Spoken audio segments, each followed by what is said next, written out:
El amanecer apenas rozaba el horizonte cuando una voz surgió entre las olas como si el cielo hubiera decidido hablar por sí mismo. En un instante, redes y rumores se convirtieron en silencio expectante. Un hombre común sintió que el mundo se partía en dos y supo que estaba frente a algo imposible. El olor salobre del mar llenaba la mañana, la brisa llevaba la promesa de un calor que venía de lejos, y las gaviotas reclamaban su lugar en las rocas, mientras la luz teñía de oro las casas de pescadores. Juan, de mirada inquisitiva y manos curtidas, se sostuvo en la proa con el corazón latiendo como tambor, casi sin atreverse a respirar. Había en él una inquietud que ninguna captura podía saciar, una pregunta que las noches no respondían. Cuando oyó, «He aquí el Cordero de Dios», todo lo conocido quedó corto frente a una llamada que traía juicio y misericordia a la vez. Hoy contaremos cómo ese pescador escuchó la voz que cambió su vida, cómo vio visiones que cruzaron la historia y cómo su testimonio modeló la esperanza de generaciones. Si buscas entender la fuerza que transforma miedo en fe, quédate hasta el final. Ven conmigo a la orilla de Galilea y acompáñame en el paso que llevó a un hombre sencillo a sostener revelaciones que aún resuenan en los corazones. Juan nació en un pueblito junto al lago, hijo de una familia de pescadores que valoraba la rutina del trabajo y el silencio de las noches. Su infancia tuvo el crujir de las gargantas por el frío, la sal en la piel y la liturgia de los amaneceres. Aprendió a leer las nubes como otros leen libros y a reconocer por el olor si la marea traía buenos peces. Desde niño sintió un tirón interior, una inquietud que no era ambición sino hambre de sentido. Su madre, Ana, le hablaba de historias antiguas, de promesas y de sangre heredada, mientras su padre, Simón, le enseñaba a endurecer las manos y a no temer el trabajo. En casa también vivían Marta y Lázaro, parientes que eran como sombra y luz, Marta sensible al deber, Lázaro llamado a la ternura. De esta trama brotó Juan, reservado y el discípulo amado, por una cercanía que no tenía palabras sencillas. Creció con la sensación de que algo le esperaba más allá de la curva del lago, una espera hecha de preguntas más que de certezas. En la adolescencia, una noche de tormenta lo sorprendió solo en la playa. El mar arremetía y él sintió por primera vez que su corazón no pertenecía del todo a la pesca. Fue allí, con la lluvia en la cara y el olor de la tierra mojada, que prometió escuchar cualquier voz que llamara no por interés sino por verdad. Esa promesa lo marcaría como terreno fértil para un llamado que vendría envuelto en sencillez y fuego. La juventud de Juan estuvo moldeada por encuentros, maestros itinerantes que predicaban arrepentimiento, peregrinos que hablaban del reino venidero, y un día la figura de un profeta en el Jordán cuya humildad era tanto llama como acusación.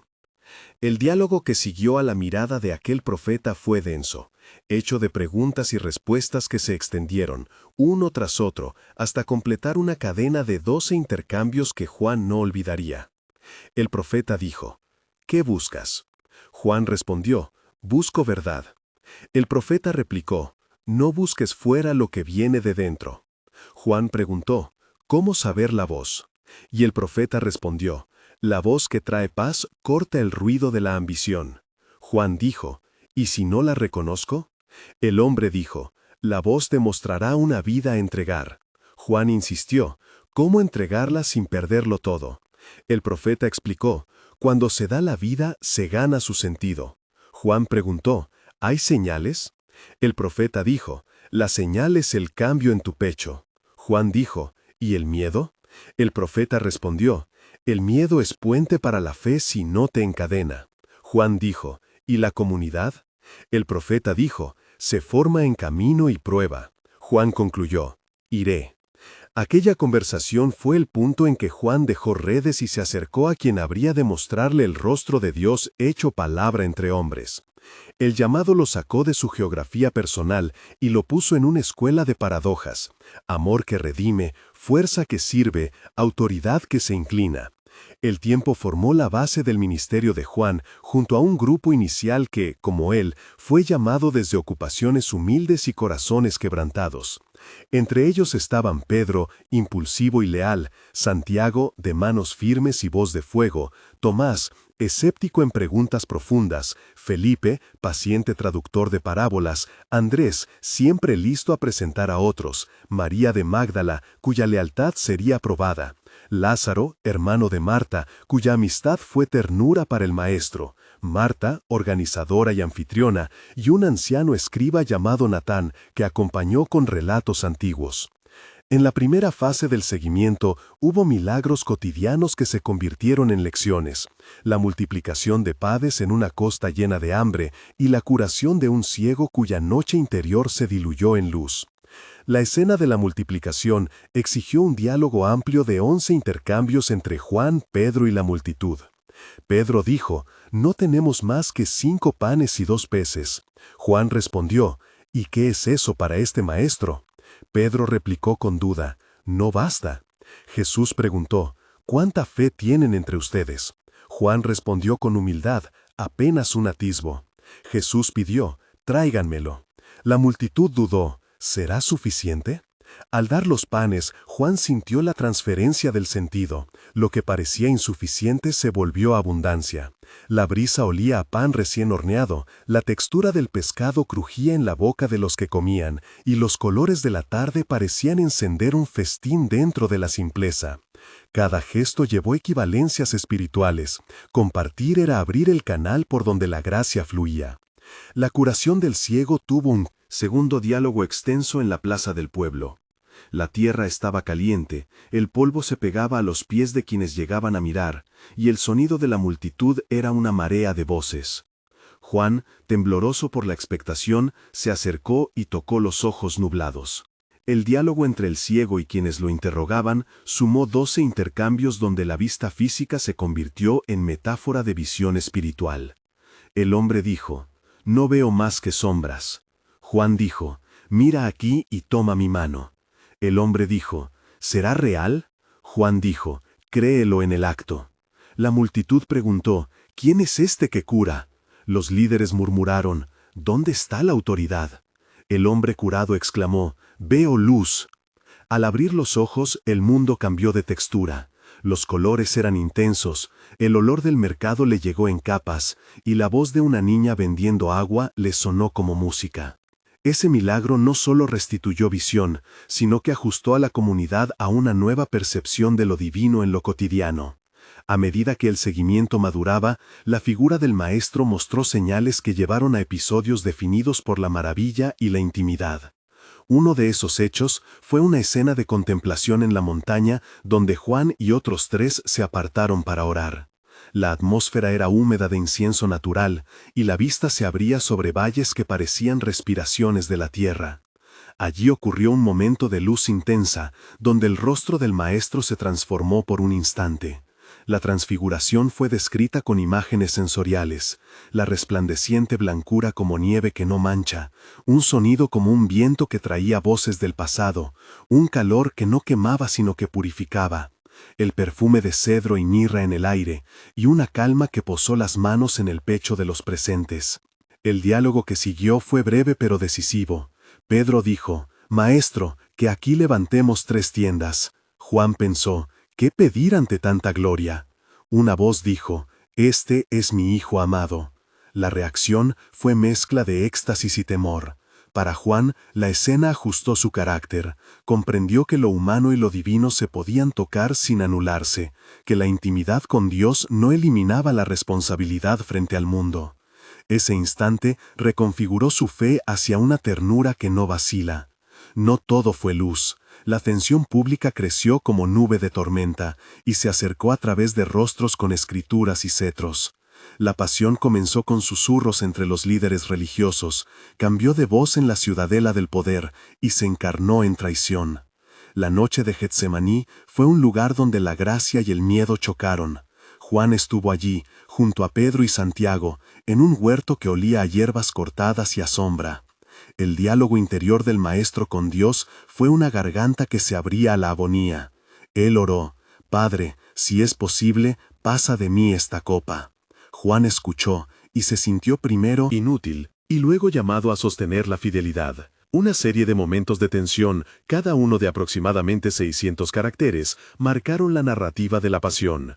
En el primero, el espíritu de oración y sudor de sangre mostró a Jesús en su humanidad más cruda, hablando como quien sufre y confiando como quien entrega. Sus palabras fueron un puente que sostuvo la obediencia en medio del rechazo. En el segundo momento, la traición de un discípulo cercano rompió la confianza del grupo y dejó una sensación de frío que se clavó en la piel. En el tercero, el juicio público ante autoridades que confundían ley con poder desbordó la escena de acusaciones, golpes y silencios que dolían más que los latigazos. Cada uno de esos instantes fue escrito con descripciones sensoriales: el sabor metálico del miedo en la boca de Juan, el tacto áspero de la cuerda que sujetaba a quienes eran arrastrados, el olor a sudor y aceite quemado en las antorchas, el ruido sordo de pasos apresurados y la vista de un cielo que parecía no comprender por qué se rompía la creación. En el tribunal, los diálogos con acusadores y defensores fueron tensos y públicos, multiplicando preguntas que interrogaron identidad y misión.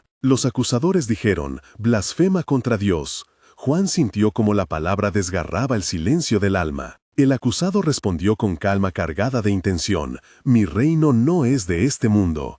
La respuesta fue recibida con risas nerviosas y con miradas que querían aniquilar la diferencia. Cuando la condena llegó, la crucifixión sucedió con la brutalidad visible de un mundo que no tolera la novedad profética. La descripción de la crucifixión incluyó 5 sensaciones concretas: el roce punzante del clavo contra la piel, el aroma de la madera tibia al sol, el sonido del martillo que cerró destinos, el gusto amargo de la hiel y el tacto del sudor mezclado con sangre. Juan vio al maestro inclinar la cabeza y pronunciar: «Padre, perdónalos, porque no saben lo que hacen». Esas palabras calaron como sal que purifica y como bálsamo que cura heridas que todavía sangran. La tumba fue un lugar de derrota visible. Las piedras rodaron y el velo pareció cerrarse sobre la esperanza. Pero la historia no termina en piedra fría. La mañana que amaneció fue distinta. Una fragancia nunca antes clarificada llenó el aire. La luz llegó con otra tonalidad, como si la creación hubiera exhalado un nuevo aliento. María Magdalena y otras mujeres corrieron hacia la tumba y encontraron el sepulcro vacío. El diálogo entre ellas y los ángeles fue breve y cargado de sentido. Los ángeles dijeron: «¿Por qué buscan entre los muertos al que vive?». Juan corrió junto a Pedro y vio los lienzos. La evidencia física se mezcló con el sobresalto del corazón. Corrieron y el paisaje sonaba diferente. La hierba parecía más verde, el cielo más limpio y el olor del amanecer llevaba promesa.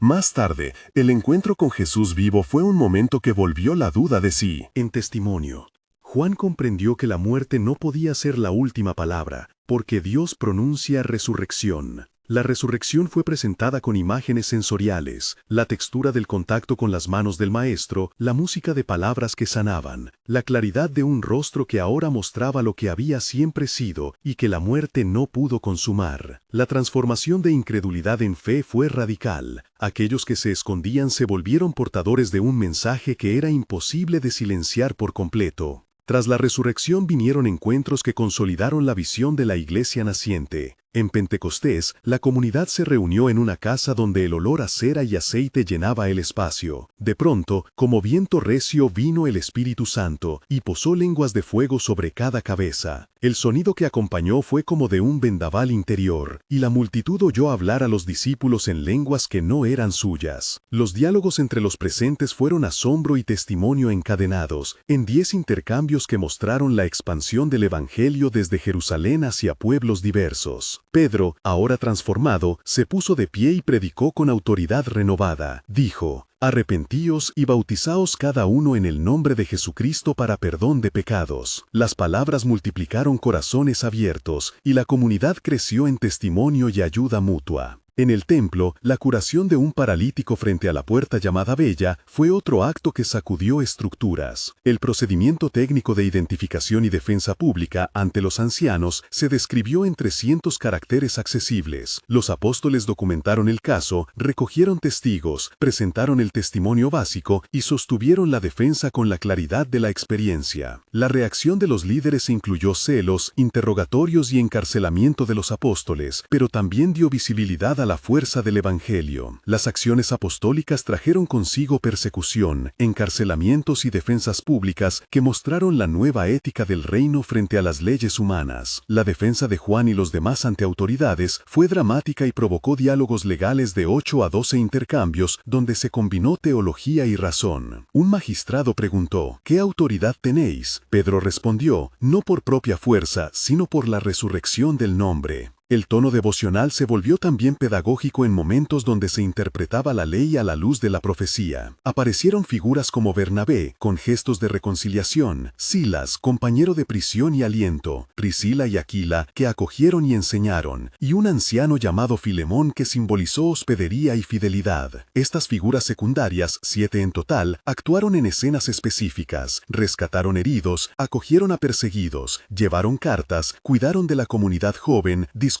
teología en casas, negociaron alimentos y defendieron presos ante jueces. Sus acciones concretas ofrecieron textura social a la misión. A medida que la comunidad crecía, Juan enfrentó el exilio y las visiones que lo marcarían para siempre. En una isla solitaria, la soledad se volvió espacio de escucha. Patmos no era simplemente roca y viento, era un laboratorio de oración donde el silencio se transformó en libro.